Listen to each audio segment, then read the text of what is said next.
चोरी की सज़ा ना गर्दन कटना है शरीयत में, ना यहाँ सऊदी में। ठीक, अस्सलाम वालेकुम, नमस्कार, हाय दोस्तों, कैसे हैं आप लोग। तो मैं आज आप लोगों से बात करने वाला हूं सऊदी अरब से जुड़ी कुछ ख़ास खबरों के हवाले से। महकमे पासपोर्ट के हवाले से घर डोमेस्टिक वर्कर के नकल कफ़ाले के बारे में बताया गया है, तरीक़ाकार जारी किया गया है, इसके हवाले से बात करेंगे। और यहाँ पे मनीला जाने वाले फ़्लाइट के अमले को गिरफ़्तार किया गया है इस वजह से कि प्याज वगैरह स्मगल करने के इल्ज़ाम में। और यहाँ पे दारुल हुकूमत रियाद में, यानी कि रियाद जो कि सऊदी अरब की राजधानी है, उसके जुनूब के इलाके में 26 गैर मुल्कियों को पकड़ा गया, अरेस्ट किया गया है। तो वो उन लोगों का ताल्लुक़ कहाँ कहाँ से है और कौन लोग हैं, तो बहरहाल इसके बारे में बात करेंगे। इसी तरह की मिलती जुलती खबरें हैं, जैसा कि नेपाल में जो प्लेन क्रैश हुआ है, आप लोगों को पता है, उसके बारे में जो इंडियन लोग भी उसमें कुछ थे और उसके वजह से इंडियन दूतावास ने, भारतीय दूतावास ने हेल्पलाइन नंबर जारी किया है 2 जगह का। तो इसके ये शेयर करेंगे आप लोगों के साथ और इस पर कुछ चर्चा करेंगे। इससे पहले कि बात शुरू किया जाए, अगर से अभी तक आप लोगों ने चैनल को सब्सक्राइब नहीं किया है तो प्लीज़ सब्सक्राइब करके बेल आइकन को भी प्रेस कर दें, ताकि इसी तरह की खबरें आप लोगों तक पहुंचती रहें। बात शुरू करने से पहले यहाँ पे एक बात अपनी तरफ से बोल देना चाहता हूँ, जैसा कि ये गिरफ्तारियों वाली खबर जो दी जाती है, हम लोग देते हैं, इसमें जो जैसा कि मैंने सुबह 3 लोगों के गिरफ्तार होने की खबर बताई थी, पाकिस्तानियों के, जो कि चोरी कर रहे थे। तो इसमें शाम को भी कुछ लोगों ने वीडियो अपलोड किया यूट्यूब पे, आप लोगों ने देखा होगा। तो उसमें यानी कि हालांकि कुछ मिसलीडिंग वाली बात है, चाहे थंबनेल में ही सही, कि गर्दन कटेगा। भाई, चोरी की सज़ा शरीयत के हिसाब से, इस्लाम से के हिसाब से भी गर्दन कटना नहीं है, और सऊदी का जो कानून है, जाहिर सी बात है, इस्लामी तौर पे भी ही होगा। तो यहाँ पे भी गर्दन कटने जैसी कोई बात नहीं है, चोरी की सज़ा गर्दन कटना नहीं है। ठीक है, तो ये एक मिसलीडिंग वाली बात हुई और ये गलत बात हुई। लेकिन बहरहाल हम लोग तो छोटे क्रिएटर हैं, अगर से कोई सुबह करता है या शाम में अपलोड करता है, वो चीज़ अगर से हम दूसरे दिन करते हैं या सुबह में करते हैं, तो मैंने एक वीडियो में किसी को ये बोलते हुए सुना था कि इंसान जो है तो कॉपी कर लेता है, सुन के जो है तो बोल देता है। लेकिन मामला ये नहीं है, मामला ये कि खबर एक ही रहती है। कोई भी अपडेट, जो लोग यूट्यूब के सिलसिले से भी अपडेट देते हैं, बड़े बड़े क्रिएटर जो मिलियनर्स में जिनके सब्सक्राइबर्स हैं, वो भी अपडेट एक ही रहती है, इंसान को बताने का तरीका अलग रहता है। इसलिए व्यूवर्स जो हैं तो सभी को देखना पसंद करते हैं, कोई किसी को, वो अलग बात है। लेकिन कोई घर से तो अपने अपडेट या खबर लाएगा नहीं, खबर सब वही है, गूगल से चाहे यानी किसी भी साइट से कलेक्ट किया हो, लेकिन खबर सब वही है। बस अपने तरीका कार जो बताने का जो तरीका है, जो स्टाइल है, वो इंसान का सबका अलग अलग है, और जिसका इंसान को यानी कि पसंद आता है वो देखता है। और जाहिर सी बात है, सभी का भी देखता है। मैं भी कई यानी कि टॉपिक पे कई यूट्यूबर्स के वीडियोज़ देखता हूँ। तो बहरहाल यहाँ पे ये बात कहना था, जो कि मतलब यानी कि जैसा कि मैंने बताया कि चोरी की सज़ा ना गर्दन कटना है शरीयत में, ना यहाँ सऊदी में। ठीक है, तो बहरहाल हम इसका मतलब ये नहीं है कि हम किसी को चोरी के लिए प्रमोट करें कि हाँ चोरी की सज़ा, चोरी की भी सज़ा है, हाथ काटना है शरीयत में। अब चाहे उनका हाथ काटा जाए या उनके साथ अलग कुछ किया जाए, लेकिन गर्दन कटने वाली जो बात है, ये कहीं भी काबिल कबूल नहीं है। तो चलिए अब बात शुरू करते हैं। जैसा कि मैंने कहा, यहाँ पे नकल कफ़ाला के हवाले से, डोमेस्टिक वर्कर घरेलू अमला के नकल कफ़ाला के हवाले से बात बताने वाला हूँ, जो कि तरीक़ाकार महकमा पासपोर्ट यानी जवाज़ात की तरफ से जारी किया गया है कि कफ़ील अपने अबशर प्लेटफार्म के ज़रिए जो है तो ये कर सकता है कि यानी कि इसकी मंजूरी, इसमें बताया गया है कि जो भी आपका कफ़ील है, वो सामने वाले की, यानी कि जहाँ भी आप तनाजुल ले रहे हैं, उसकी मंजूरी, और जिसका तनाजुल यानी कि अपने जो वर्कर का वो तनाजुल दे रहा है, वो दोनों की मंजूरी जो है तो ज़रूरी है, तभी जो ये किया जा सकता है। जैसा कि आप लोगों को पता है, जो कमर्शियल वर्कर के हवाले से बताया गया है, जिससे कि अभी कल भी एक भाई ने सवाल किया था मेरे व्हाट्सएप ग्रुप पे कि यानी कि तनाजुल लेने के हवाले से, जो कि नोटिफिकेशन कफ़ील के पास ना जाए, तो इसके हवाले से कई यानी कि 6 कंडीशन बताई गए हैं। मैंने वीडियो अपलोड किया है, तो आप लोग आई बटन से देख सकते हैं, और मैं डिस्क्रिप्शन में लिंक दे दूँगा।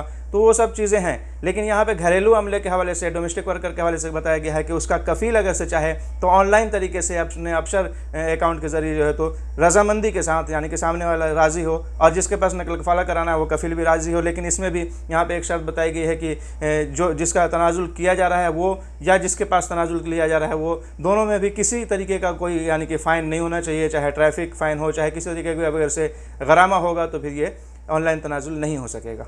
अब बात करते हैं, जैसे कि मैंने कहा कि 26 गैर मुल्कियों को गिरफ्तार किया गया है। तो आप लोग यहाँ पे उर्दू न्यूज़ की फ़ोटो देख सकते हैं, जिसमें सऊदी अरब में रियाद पुलिस ने दारुल हुकूमत के जुनूब में वाक़े फैसल दोरी के पास, जो कि गाड़ियों का कंप्यूटर इंस्पेक्शन सेंटर होता है, उसके करीब 26 गैर मुल्कियों को, या जो कि गैर कानूनी तारिक वतन थे, यानी कि गैर कानूनी तरीके से यहाँ पे थे, वो लोग को गिरफ़्तार किया गया है।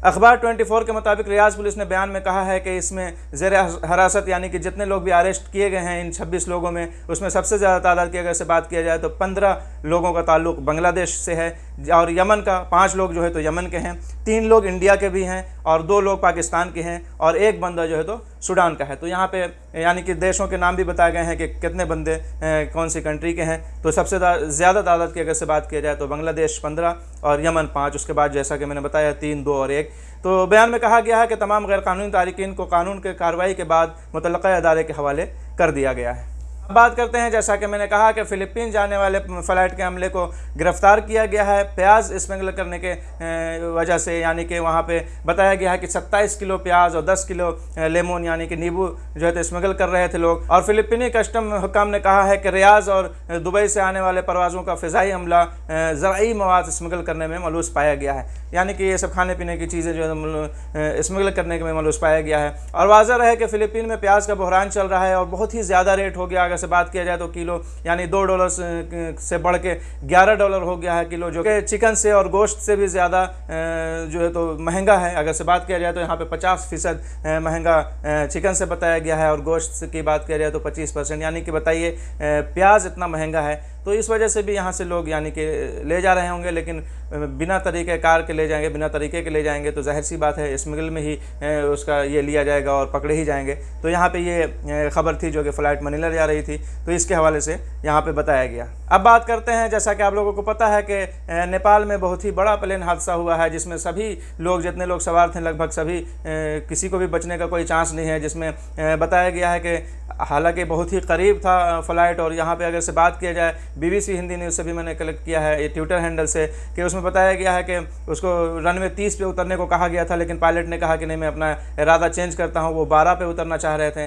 और इसी चक्कर में अब पता नहीं क्या हुआ, जहाज़ मोड़ने के वक्त जो है तो कंट्रोल से बाहर हो गया और इस तरीके से यानी कि जा गिरा और उसमें जितने भी लोग सवार थे सभी यानी कि समझिए कि हादसे का शिकार हो गए, मौत के शिकार हो गए, मर गए। लेकिन बहरहाल यहाँ पे इंडियन लोग भी इसमें 5 बताए गए हैं, जिसमें इंडिया की तरफ से हेल्पलाइन, भारतीय दूतावास की तरफ से हेल्पलाइन जारी किया गया है। आप लोगों को मैं यहाँ शेयर कर दे रहा हूँ, 2 नंबर यहाँ पे दिए गए हैं, आप लोग यहाँ पे देख सकते हैं। तो बहरहाल ये बहुत ही दुख की बात है, दुख की खबर है। और सऊदी अरब में भी ताज़ियत, और जाहिर सी बात है यानी कि ताज़ियत ही पेश किया जा सकता है। और हालांकि वहाँ के सरकार की बात किया जाए तो नेपाल के सरकार ने 5 सदस्यीय टीम भी गठित की है जो कि इसकी जांच करेगी। बहरहाल जो भी हो, जांच हो, ये हो, कुछ भी हो, लेकिन जिसकी जान यानी इतने लोगों की चली गई वो कहाँ वापस आने वाली है। हालाँकि इसमें कुछ ना कुछ तो गड़बड़, जैसा कि मैंने अगर से BBC की बात करूँ तो पूरी न्यूज़ जो मैंने पढ़ा हिंदी में, वो उसमें कुछ ना कुछ तो गड़बड़ लग रहा है। जैसे उतरने के हवाले से 30 और 12 के चक्कर में और फिर घूमने के चक्कर में, या बताया जाए कि ये जो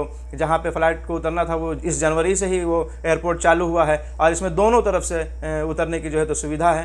तो जैसा कि बात कहा गया कि पायलट ने यही कहा था कि मैं अपना इरादा बदल रहा हूँ, 12 पे उतरना चाह रहे थे। तो इसके चक्कर में चाहे जैसे भी हुआ हो, ये अपनी तरफ से तो कुछ कहा नहीं जा सकता है, लेकिन मैंने ये BBC हिंदी पे जो पढ़ा वो आप लोगों तक पहुँचा दिया। तो चलिए, यही सब कुछ अपडेट थी जो मैंने सोचा कि शेयर करता चलूँ। चलते हैं, मिलेंगे नेक्स्ट वीडियो में। अपना ख्याल रखें, खुदा हाफिज़, बाय।